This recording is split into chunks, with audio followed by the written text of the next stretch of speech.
Shikues të nderuar, jemi në shkollën Gjergjfishta në kryeqytet, aty ku edhe po vazhdon pra procesi zgjedhor nga statistikat cilat I kemi marrë prej menaxherës së kësaj qendre të votimit,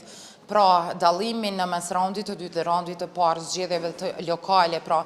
në Prishtinë, në raundin e parë në 12 tetor, pra kur janë mbajtur edhe zgjedhjet në nivel lokal në Prishtinë, në këtë shkollë kanë marrë pjesë 35% të votuesve, pra nga listat e votuesve në këtë shkollë, pra në shkollën Gjergjfishta, ndërsa ka një dallim në raundin e dytë deri më tani, deri në këtë orë të cilën po flasim, pra kanë dalë për të votuar dhe për të shfrytzuar të drejtën e votës 27%. Edhe menaxherja e kësaj qendre ka thënë që ka pasur një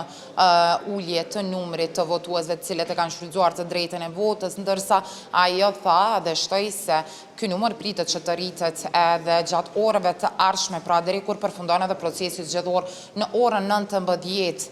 e kunis, pra edhe numrimi I votave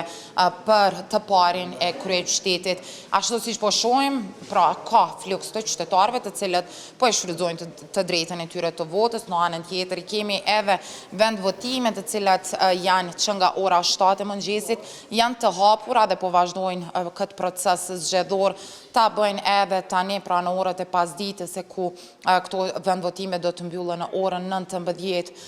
në bazë të procedurave zyrtare. Më pas do të nisë edhe numrimi I votimit në kryeqytet, pra kemi Hajrullah Çeku nga Lëvizja Vetëvendosje dhe përparim Ramën nga LDK, të cilët garojnë për të parin e kryeqytetit për të marrë pra mandatin e ardhshëm për të drejtuar kryeqytetin. Nga Gjergjfishta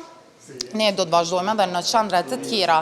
të kryeqytetit për t'ju sjell nga afër pra situatën e procesit zgjedhor I cili po zhvillohet në 18 komuna në Kosovë.